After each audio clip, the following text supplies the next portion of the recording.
Pernah nggak sih ngerasa kayak buka dompet, jumlah uangnya sama, tapi kok rasanya beda ya?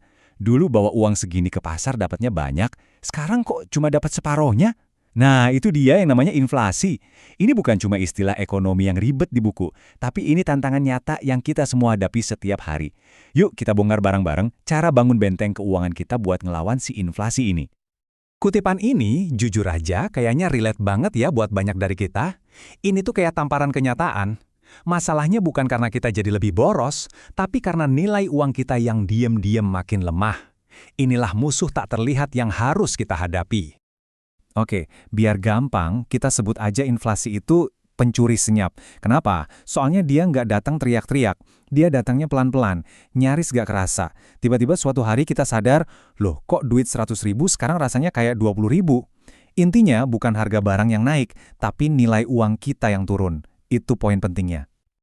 Sekarang kita ngomongin angka biar lebih kebayang. Rata-rata inflasi tahunan di Indonesia selama 10 tahun terakhir itu ada di angka 3,09%. Angka ini penting banget. Anggap aja ini garis start. Kalau tabungan atau investasi kamu hasilnya di bawah angka ini, artinya secara nilai uang kamu sebenarnya berkurang. Cuma buat impas aja, kamu harus bisa ngalahin angka ini. Nah, karena ancaman tadi, banyak banget orang yang langsung panik nyari satu aset ajaib, semacam perisai sakti yang katanya bisa ngelarin semua masalah inflasi. Ada yang bilang emas, ada yang bilang properti, ada yang bilang saham. Seolah-olah ada satu jawaban pamungkas buat semua orang. Tapi pertanyaannya beneran ada nggak sih perisai ajaib itu? Jadi, kita langsung ke pertanyaannya aja deh. Ada nggak sih satu aset di muka bumi ini yang bener-bener 100% kebal, 100% imun dari gempuran inflasi, dalam kondisi apapun, kapanpun? Ada nggak? Jawabannya sesimpel dan mungkin sepahit ini. Nggak ada. Itu fakta yang harus kita terima. Nggak ada satupun aset yang 100% aman. Jadi mitos tentang satu aset anti-inflasi yang sempurna itu ya cuma mitos. Setiap aset punya musimnya sendiri, punya risikonya sendiri. Oke, kalau tujuannya bukan kekebalan total, terus apa dong? Nah, ini dia kuncinya.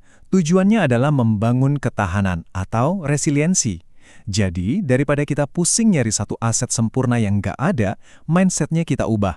Kita bangun sebuah strategi yang kokoh, kombinasi dari beberapa aset yang bisa bertahan di berbagai cuaca ekonomi. Nah, coba bayangin, kita lagi ada di toko payung keuangan. Setiap aset itu kayak jenis payung yang beda-beda. Emas itu payung klasik, yang kokoh, andalan lah. Tapi ya gitu-gitu aja. Saham itu payung canggih yang modern. Tapi kalau kena angin kencang dikit, bisa kebalik. Properti itu payung golf yang super gede, bisa melindungi banyak, tapi berat dan ribet bawanya. Terus kripto itu payung eksperimental yang warnanya bisa ganti-ganti, bisa jadi keren banget atau malah jebol pas hujan pertama. Intinya, nggak ada satu payung yang cocok buat semua cuaca kan? Oke, mari kita mulai bedah satu-satu isi gudang senjata kita. Kita awali dari yang paling klasik, perisai-perisai legendaris, emas dan properti. Ini adalah aset-aset fisik yang udah dipercaya dari zaman dulu banget buat melindungi kekayaan. Kita lihat emas, dia ini safe haven yang diakui di seluruh dunia. Gampang banget dicairin. Tapi dia nggak ngasih kita duit bulanan dan harganya bisa diam aja bertahun-tahun. Di sisi lain, properti bisa ngasih kita passive income dari uang sewa. Nilainya juga cenderung naik. Tapi ya itu, modal awalnya gede banget, susah dijual cepet, plus ada biaya perawatan sama pajaknya. Keduanya sama-sama kuat, tapi jelas nggak ada yang sempurna.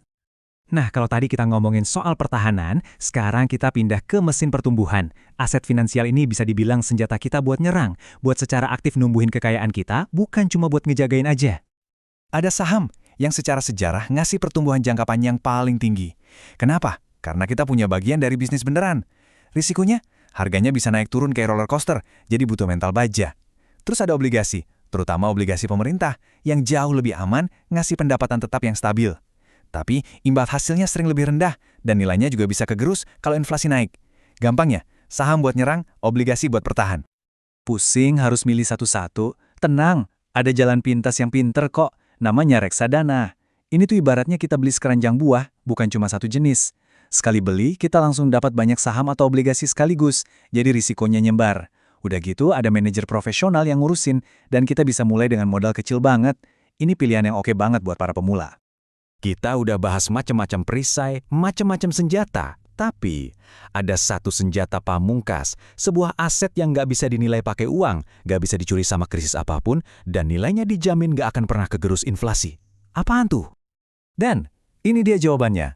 Investasi terbaik yang bisa kamu lakuin itu bukan di emas atau saham, tapi investasi pada diri kamu sendiri. Investasi dari leher ke atas. Otak kamu, skill kamu, koneksi kamu. Itulah aset yang sesungguhnya. Mesin nilai personal kita ini punya 3 bagian utama. Pertama, ilmu. Paham cara kerja uang biar setiap keputusan kita jadi lebih cerdas. Kedua, keterampilan atau skill. Kembangin kemampuan yang banyak dicari orang biar pendapatan kita bisa naik terus. Dan ketiga, jaringan atau network. Bangun hubungan baik yang bisa ngebuka pintu-pintu kesempatan baru. Logikanya simple. Kalau pendapatan kita naiknya lebih cepat dari inflasi, ya kita menang. Dan aset ini nggak akan pernah ada yang bisa ngambil dari kita. Oke, semua kepingan puzzle-nya udah kita kumpulin. Kita udah tahu soal perisai, senjata, bahkan senjata pamungkas. Sekarang pertanyaannya, gimana cara nyusun semua ini jadi satu strategi utuh yang benar-benar cocok buat kita? Yuk, kita ubah semua teori ini jadi aksi nyata yang bisa kamu mulai hari ini juga. Ini dia, rencana aksi 4 langkah yang simple. Pertama, tentukan tujuanmu. Buat apa kamu investasi? Ini bakal jadi kompasmu. Kedua, diversifikasi gudang senjatamu. Ingat, jangan taruh semua telur di satu keranjang. Ketiga, amankan fondasi dulu. Sebelum bangun benteng, pastiin tanahnya kokoh. Beresin dulu dana darurat. Dan yang paling penting, keempat, mulai aja dulu, sekecil apapun. Dan yang penting, konsisten. Bukan soal gedenya modal di awal, tapi kebiasaan nabung dan invest rutin itulah yang bakal ngebangun kekayaanmu. Gini, inflasi itu nggak akan nungguin kita siap. Dia bakal jalan terus, suka nggak suka. Jadi pertanyaannya sekarang bukan lagi apa atau kapan, tapi bagaimana kita menghadapinya. Nah, setelah ngelihat semua pilihan ini, strategi apa yang bakal kamu mulai hari ini juga buat bangun benteng keuanganmu sendiri? Pilihannya sekarang ada di tanganmu.